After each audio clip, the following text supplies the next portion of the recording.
जगद्गुरू संतश्रेष्ठ तुकाराम महाराजांच्या पालखीचं प्रस्थान होत आहे आणि हे प्रस्थान होत असताना शिवाय वरुणराजाची सुद्धा या प्रस्थानासाठी हजेरी आहे। ही सध्या दृश्य आपण तिथली बघतोय। पुण्यामध्ये सकाळपासूनच मुसळधार पाऊस बरसतोय। पालखी सोहळ्यासाठीची तयारी सुद्धा पूर्ण झालेली आहे। मुसळधार पावसामुळे प्रस्थान सोहळ्याच्या तयारीला मर्यादा आहेत, मात्र ग्रामस्थ आणि वारकऱ्यांचा उत्साह तसुभर सुद्धा कमी झालेला नाहीये। ही सध्या दृश्य आपण बघतोय। पालखीचं प्रस्थान आता पुढच्या काही क्षणात होईल आणि त्यासाठीची सगळी तयारी पूर्ण झालेली आहे। तुकोबांच्या पालखीचं प्रस्थान होणार आहे।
जय विठ्ठल। आपण आता आहोत देहू या ठिकाणी आणि संत तुकाराम महाराजांची पालखी आता देव संस्थानच्या या मंदिरामधून मार्गस्थ होतीये।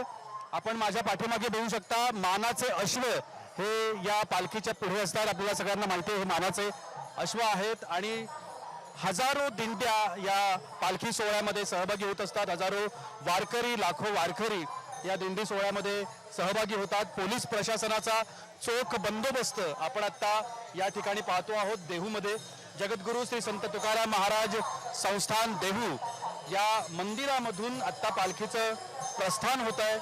गेल्या अनेक तासांपासून ज्या गोष्टीची प्रतीक्षा होती हजारो वारकऱ्यांना, दिंडीकरांना, ती प्रतीक्षा आता संपलेली आहे आणि पंढरपूरच्या दिशेनं, विठू माऊलीच्या दिशेनं हे सगळे वारकरी आता मार्गस्थ होत आहेत। श्री संत तुकाराम महाराजांचा हा पालखी सोहळा आज देहूमधून प्रस्थान करतोय आणि या सोहळ्यामध्ये अनेक दिंड्या सहभागी होत आहेत। यावर्षी आपल्याला सगळ्यांनाच माहिती आहे पूरग्रस्त स्थिती आहे आणि या स्थितीमध्ये काहीतरी परिणाम या सगळ्यावरती होईल, संख्या कमी होईल, दिंड्यांची संख्या कमी होईल, वारकऱ्यांची संख्या कमी होईल असा एक अंदाज वर्तवण्यात आलेला होता, मात्र त्यावर तसा कोणताही परिणाम झालेला नाही। दरवर्षी सारखाच उत्साह आज आपल्याला या दिंड्यांमधून दिसून येतोय। पालखी प्रस्थानाचा हा सोहळा याची देही याची डोळा पाहण्याकरता या पाठीमागच्या बाजूला जर तुम्ही बघितलं तर असंख्य वारकरी हे जमलेले आहेत।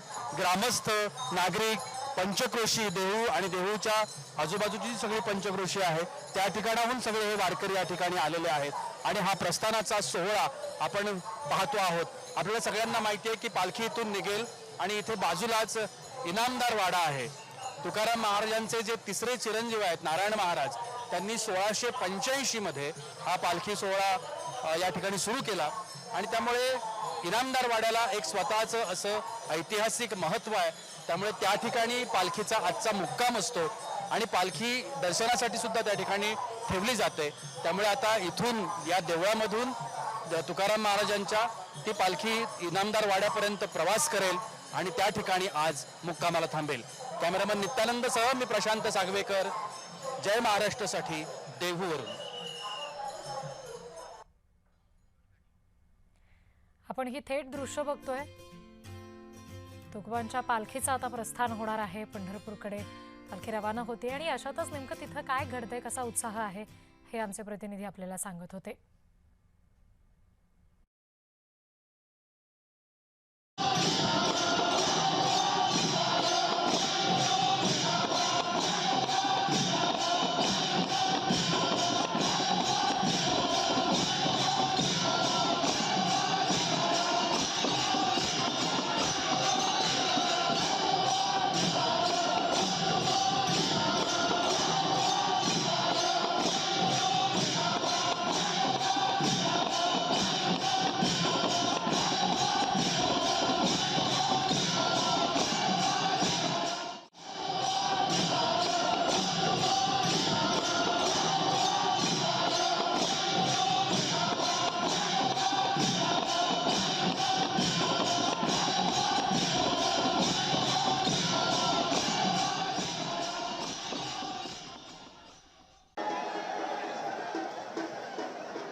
चालू किया आप बोलो बोलो आप बाइक चालू करके लो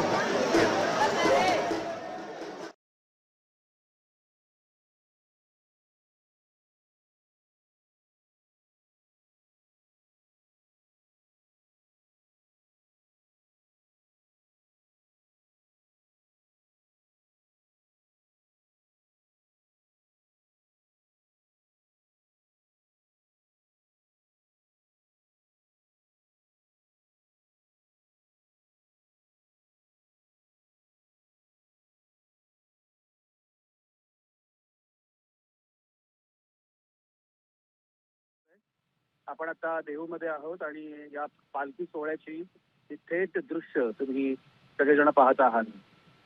जगद्गुरू संत तुकाराम महाराज यांचा पालखी सोहळा आज या पालखीचं प्रस्थान होत आहे. आता थोड्याच वेळामध्ये ही पालखी जी आपण आता पाहत आहात इनामदार वाड्यामध्ये आज पालखीचा मुक्काम असतो. खूप मोठा उत्साह आणि सोबतच वरुण राजाची साथ असा आपल्याला पालखी सोहळा हा याची डोळा अनुभवता येतोय. पालखीचं प्रस्थान झालेलं आहे. पालखी आता इनामदार वाड्यामध्ये जाईल. इनामदार वाड्याला जवळजवळ 150हून अधिक वर्षांचा इतिहास आहे. आपल्याला माहिती असेल तुकाराम महाराजांचे तिसरे पुत्र नारायण महाराज यांनी या पालखी सोहळ्याची खरं तर सुरुवात केलेली होती आणि आता हा पालखी सोहळा मार्गस्थ झालेला आहे इनामदार वाड्याच्या दिशेने.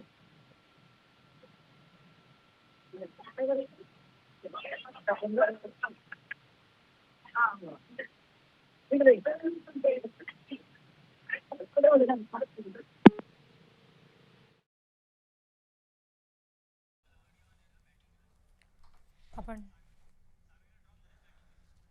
सध्या ही दृश्य बघतोय आपण. आता तुकोबांची पालखी ही पंढरपूरकडे प्रस्थान करते. पावसाची सुद्धा हजेरी या सगळ्यामध्ये पाहायला मिळालेली आहे.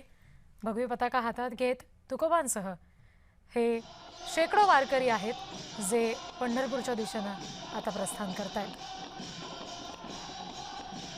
काही निर्बंध लादले गेलेले आहेत. सध्या पाऊस प्रचंड मोठ्या प्रमाणावर आहे त्यामुळे काहीसा परिणाम झालेला आहे. पण तरी सुद्धा वारकऱ्यांचा उत्साह अगदी तसोभर सुद्धा कमी होताना दिसत नाहीये. ज्ञानोबा तुकारामचा गजर सुरूच आहे आणि अशात आता तुकोबांची पालखी प्रस्थान करते.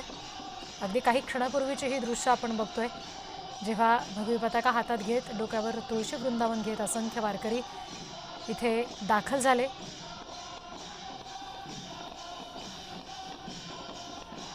देहूमधून आता तुकोबांची ही पालखी निघणारे असंख्य वारकरी या दिंडीमध्ये सहभागी झालेले आहेत आणि आता पालखी प्रस्थान करत असताना वरुणराजानं सुद्धा तिथे उपस्थिती लावलेली आहे.